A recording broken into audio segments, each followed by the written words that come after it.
Hey YouTube, today I wanted to share a little bit of background story about how I went from a 1.6 GPA to being selected as a physician assistant student. Please subscribe to my channel or hit the like if this video interests you or helps you out in any kind of way.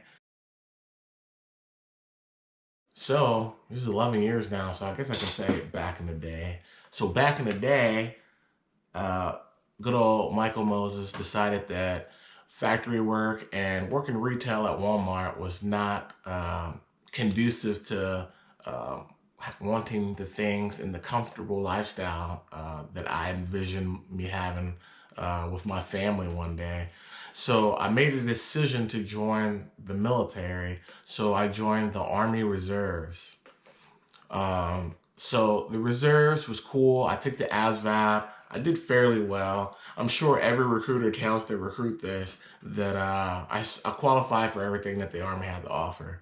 Now, I didn't have a 99 on the ASVAB or anything spectacular like that, but I did fairly well. I think at the time, a 40 or a 50 is what you needed to get in, and I had like a 60 or a 70 or something like that. What ends up happening is, I look at all the jobs and I see medic, and I'm like, hey, it says I could be a medic here. And the recruiter's like, yeah, you could be a medic.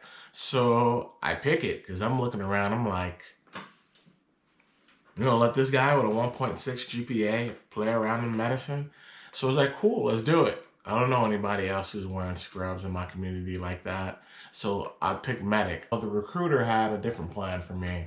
So he says that I need a driver's license. And for whatever reason, I think I had a speeding ticket and my license was suspended. So I tell him, I was like, well, if I can't be a medic because I need a driver's license, let's just hold off on all of this and let me try and figure out what I got to do to get my license together. And he's like, no need for that. You should join the Army as a supply specialist. And then when you get ready to go to boot camp, you just raise your hand and tell the Army that you want to become a medic. Well, for any of you viewers who know anything about the military, that did not happen at all and will probably never happen. So my decision was final, and I became a unit supply specialist, a 92 Yankee in the Army. So being the guy that I am, I've always never kind of taken no for an answer, and always researched things intensely. So after a few years, I decided to go back and revisit this becoming a medic deal. So what I decided to do was, I knew I received a bonus. That was the only good thing about becoming a supply specialist. I received a bonus for 20,000, but I read in the instruction that after graduation you get the first half, 10,000, and I'd already spent that on buying a vehicle and getting it straight cash and paid off because I didn't have a car. But then the second half was on your 3-year anniversary. And if I remember correctly, if you wait at least 2 years, they won't take the money back from you, what we call recoupment. And I'd have the $10,000 bill that I owed Uncle Sam. So I decided that I would wait just long enough where I didn't have to pay the money back. And then I took some time to think about going active duty and becoming a medic like I intended to. I visited the idea of switching to active duty component of the Army as a medic versus being in the Army Guard. So what I decided to do is I applied for the Army and I got no. Like, there were no slots available for medics at the time that I applied. And I was super bummed out. And even at my current command, I was always interested in teaching combat lifesaver or anything to kind of get my hands on medicine. So my sergeant knew how passionate I was about medicine. He advised me that I should try a different branch. Well, the Air Force, you have to be perfect and you can't be a prior service member. So that was out of the question. Then I investigated the Marines, but the Marines medic is a corpsman in the Navy. So initially, when I was in high school, I called myself joining the military, and I ended up dropping out of the delayed entry program.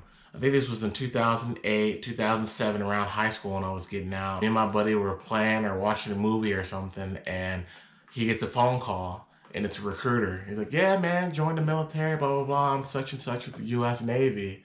And he's like, Hangs up the phone. He's like, dude, I ain't going to the military. So my buddy's last name is Miller and my last name is Moses. And then I get a phone call. So it's clear that this recruiter is like going down the list of high school students to try and get recruitment. So I end up talking on the phone. I was like, watch this dude. I'm just going to play with this guy. And he showed me a really good pitch about joining the Navy. So I take the ASVAB, I go down there, and all of a sudden I'm at MEPS. I'm swearing in, and like, I don't even know, like, I got like the wool pulled over my eyes, and I was cool with it because I already knew, like I said, I had a crappy GPA. I had no idea where I was going in life. So I signed up. Well, then I talked to my uncle who's in the Marine Corps, and he was like, yeah, you joined the military? He was like, what'd you pick? And I'm like, I picked corpsman. He's like, man, I was a Marine, I'm gonna be on the front line patching bullets. And I was like, holy crap. And I was like, no, I don't know. I was like, I don't even know how I got here. So I end up, he tells me that I have to like swear in twice. And like the first swear in is not like legit until like you get on the bus for boot camp. And then that's when, you know, legal action, court martial and all that stuff can happen. When it comes to the Navy, I'm like, I don't know if the Navy would take me, man. I kind of screwed them earlier in life and they probably remember who I am. But I decided to just go ahead and do it. So I contacted the Navy recruiter and I asked the Army for an early out, called a conditional release from my contract. And I had to route it all the way up to chain of command. I think I had to go to like the adjutant general or something crazy like that. They told me how it was going to take weeks and weeks and weeks, and I had to write this memorandum why I wanted to do it. And within a week or two, I got it back, and they said, yes, you're officially released from the Guard. Now you need to go find a recruiter and solidify your job. So I tell the recruiter, and this time is not my first rodeo, so I'm like, if you don't give me what I want, I am going to bounce. Like, I'm not doing this again. So obviously part of the standard procedure, I had to pick some different jobs outside of corpsman, but I told them if I didn't get corpsman, I wasn't going. So I think I picked like Master at Arms, the Weatherman rate, and corpsman. And lo and behold, I got corpsman. And then I went to the other service veteran program. I'm literally a poor college student. I'm in school, have no money, and I literally pack up all the clothes that I have, all my belongings, and to that car that I bought with my enlistment bonus from the Army, and I drive to Great Lakes. And the good thing is with Great Lakes, I just have to do like some in-processing things. I don't have to do boot camp. I walked into boot camp and the drill instructors or RDCs, they're like, why'd you drive? I'm like, because I'm supposed to be here. It tells me on my orders I'm supposed to be here. And then they like put me in parade rest and tell me like, take my phone and like call my parents and like take the battery out and turn it in. And this person is a petty officer and stand in position of attention. And then I'm not trying to be disrespectful. I'm just like going through the motion. And I'm about to get sucked into doing Navy boot camp again. I didn't realize what was going on. And then after they told me like their whole little spiel, like, whoa, whoa, whoa, whoa, whoa. And the funny thing is when they tell me to do something, I'm still Army mode. So I'm like, hooah. It's like, why the hell is this guy saying hooah? So I tell the guys, like, wait a minute, dude. I don't know if you guys realize I'm an other service veteran coming in. I've already completed boot camp in the Army. So they go to like their chief and they come back and there's like, relax, relax, we're sorry. We apologize for all that. It's our standard procedure for recruits. So luckily I didn't get sucked into doing the whole enchilada for boot camp all over again in the Navy. Probably should have knew how to swim before I went to the Navy. The funny thing about the Navy is the only place where there's still segregation in the Navy is at the pool. When they say who can swim and who can't swim, there's like a racial divide that happens. None of the black kids can swim hardly. You'll have your onesie twosies, but it's kind of funny. So I get my black ass in the pool, and mind you, I've been able to hold my own in like the pool at the apartment community. There's maybe 15 deep and maybe like, I don't know, like 15 meters wide at the most. So this is a Olympic style pool, and I am still kind of getting wedged into recruits. So I get pushed off the board and there's like people like drowning and kicking you in the face. And I think I had an upper respiratory infection, and I don't swim that efficient. I do the whole swim like this instead of putting your head down in the water, which I learned a lot better once I got done with the whole ordeal. So I don't make it my first time, and now I'm nervous. I'm like, dude, I just came all the way to Great Lakes and I can't pass this qualification. And I'm like dead tired, like I make it probably, I say 3/4 of the way, and I knew something was wrong. I actually go to medical afterwards to find out I did have an upper respiratory infection, and that was obviously not conducive for a cardio intensive sport that I need to take care of or qualification. So I go to medical, I wait a couple days, I retake this thing. In the interim, I call my sergeant. I'm like, dude, will you guys let me back in if I can't swim? He's like, why the hell did you join the Navy if you knew you didn't know how to swim? I was like, well, I thought I knew how to swim.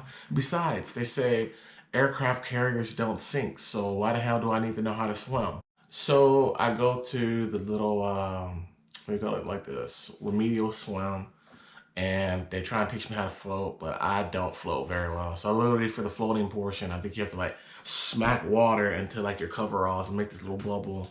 And then there's a portion where you have to like float for like 5 minutes. But I was able to cheat and really doggy paddle around in a circle, because as soon as I stopped like doing the whole floating on your back and all that, like it wasn't working. I was going under immediately because I do not float very well. I can swim, but if I stop or if I was ever in a predicament where I was out at sea and I had to tread water, I'd be dead probably after like 20 minutes. I pack up everything I have from my home. Well, I was living in a couple homes at the time when I got back from the military, between my aunt's and my dad's house and some everywhere. So I packed up everything and I head to San Antonio for the joint base that has all the military medicine there for Corps School. I go there, the curriculum is not too terrible. I get through it uneventfully, and then it's time to pick orders for my first duty station. Well, I decided I was gonna pick the orders for Pensacola, Florida at what's called the Navy Operational Medical Institute. And it was awesome. Like I checked the video and there's like Navy SEALs, like cold weather training, like all this badass stuff that I wanted to do. Cause when I was in the Army, I had an extended PT scale. So like airborne, and like I wanted to go to Ranger School, but with Ranger School, when I got back, they didn't allow me to go because there's not a lot of supply rangers. The airborne and stuff like that was voluntary. But you know, they were hitting me up for different things because I was pretty physically fit. I was a little asshole in boot camp. I went through like some kind of David Goggins moment where I really didn't like authority like that. So they would tell me to do 100 push-ups, and I would go out and do 300 push-ups and like work myself to the death for almost like I would put myself into exhaustion. And it got so bad in boot camp that the drill sergeants in Army boot camp, they had to like make me do reports because it was just getting ridiculous. And it almost got to a point where I was going to get failure to follow instruction or failure to adapt. So I talked to one of my drill sergeants, and he had pulled me aside because I was on a path of destruction. And I finally got it together, and I graduated with honors from the supply school, and I graduated like a 330 PT, so I'm on the extended scale, which is also funny because the Navy saw those scores and they were like, oh man, you should be a Navy SEAL. And they're like, can you swim? And this is like prior to the whole swim ordeal. I'm like, oh yeah, you know, I can. This is like, I think I can. And they're like, no, bro, this is not for you. And I'm glad I didn't, because some buddies in the Army that went to the other service veteran program with me, they tried to do the SEALs and for whatever reason did not make it through, dropped out of butts. And the last time I saw one of these guys was out the chow hall, and they were E3 undesignated sailors, and I think they were chipping paint, or you'll hear their horror stories in the Navy. So I picked the orders to Navy Operational Medical Institute, and it wasn't too long after I got there that I realized that all the stuff in the video, I was in charge of the headquarters and making sure that they got their paperwork done, but not actually part of all the activities. So here I am. I've lost rank joining the Navy from the Army because you can't have an undesignated petty officer. So I got bussed down back to E3 voluntarily. I have to take this advancement exam, and I'm terrible at that because I don't have much corpsman background. And on top of that, there's what's called performance and military knowledge or something. I can't even remember what it was. But anyways, it covers like port side and aft. And remember, as an OSVET, all I have to do is get my blood drawn, take the swim qual, and pass the physical fitness test. I know nothing about the Navy. I barely know how to put the uniform on. The port, starboard, aft, and bulkheads, and a soldier in a sailor uniform at this point. So I'm doing horrible in the exams to pick up rank. So again, I figured that I was going to use the military to my advantage. And how do you do that, you might ask? Well, if you want to switch jobs, you have to make it seem like a good idea to the Navy. So I found out about the independent duty corpsman, but I didn't have enough rank. You have to be an E5, maybe waiverable with an E4. But I had a buddy who was trying to do the waiver, and it was damn near impossible. So what ends up happening is I tell my master chief about my intentions to leave the Navy because I'm extremely salty that I'm like in this pie outfit now. I came over from the Army, I lost rank, and I'm an admin pogue. I'm like, what the hell? So he tells me in a career development board about respiratory therapy. And there were a couple prereqs that you need, and I had knocked those prerequisites out, the majority of them, while I was in the Army Reserves transitioning to the Navy. So I had most of them. And during the duration, because this was like after a year or so and some change, went to the Naval Hospital Pensacola, and I volunteered. I was like, look, I have chill hours, 8 to 5-ish, sometimes duty. And I think my chief was pretty impressed that I was taking this initiative to get this training that I so desperately was seeking. So they let me volunteer. I was just asking to get the permission to go afterwards to like connect, but they actually set it up for me where I could go a couple times out of the month.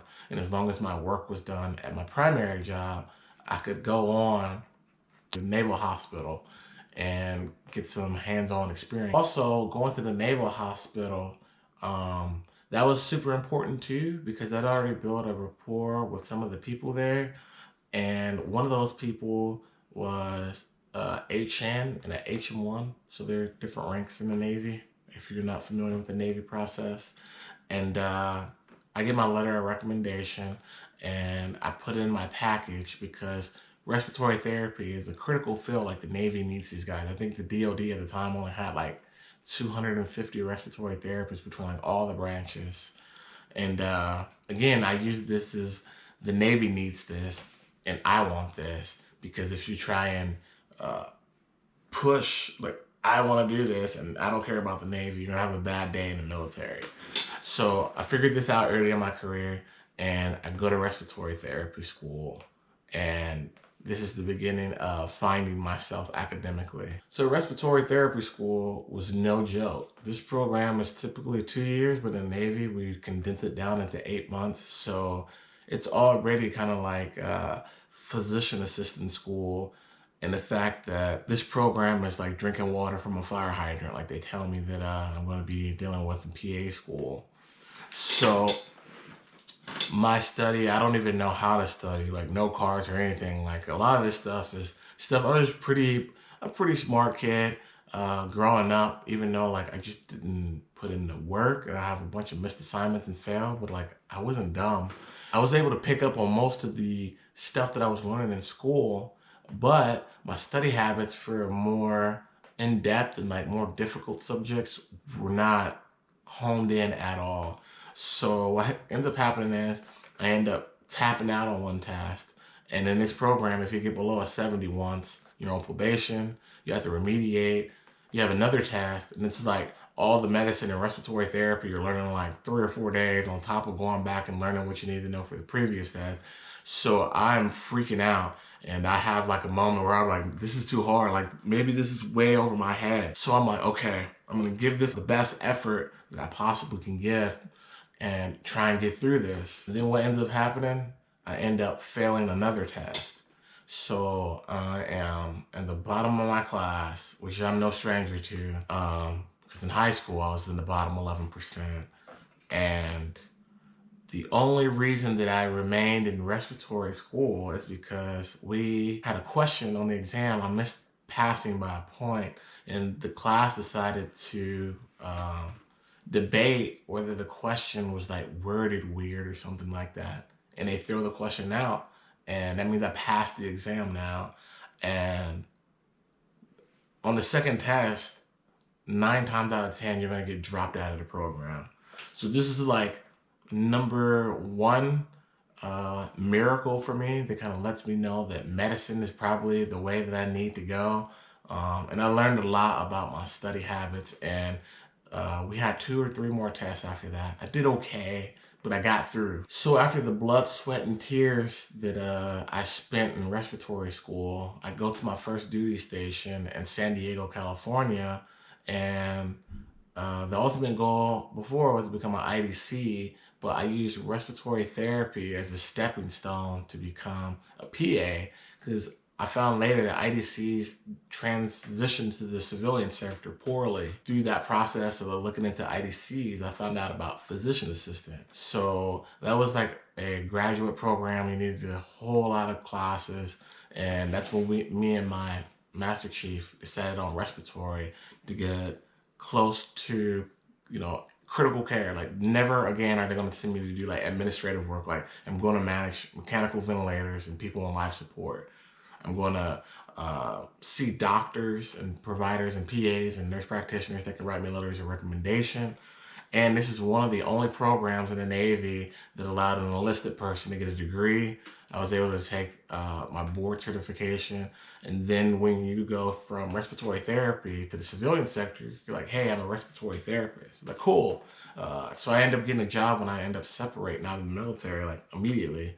But had I become or stayed a corpsman, and I think the best you can do as a corpsman is challenge the LVN exam in California. But had I stayed a corpsman, I would have went to the civilian sector and be like, hey guys, I was a corpsman, and this is what it said on my application, I'm a corpsman. And they come back to me, it's like, yeah, your skills sound solid, but I don't know what a corpsman is. And that's like the reality of it all. So I think respiratory therapy was probably one of the smartest decisions I made in my career. So with my heart still on becoming a PA, I decided that I would enroll in a local community college in San Diego and complete prerequisites, which was very hard because I worked 12-hour night shifts. I had my night shift structure. I kind of put it on myself because I knew if I worked 6 in the morning to 6 o'clock at night, there's not a whole lot of room to take classes. So I tried to remain on night shift as long as possible because it still sucked. 6P to 6A, and wake up in like 4 hours and get my brains handed to me in anatomy and physiology. So I grinded out doing this. Sometimes I would stay up 30 hours straight. I would take anatomy, I would go night shift, I would go down with a neurosurgical PA, and right after my shift, I would just stay up and follow him through like an OR case on like a ventroperitoneal shunt or some other cool stuff they were doing in the OR. So there was a lot of things that I learned when I was in RT school about getting better study habits and believing in myself and putting in the time, and procrastination's got a little better. I still got a little bit of work to do. But this was the beginning of my realization that PA school, I used to kind of just say it, but I really didn't believe that it was possible.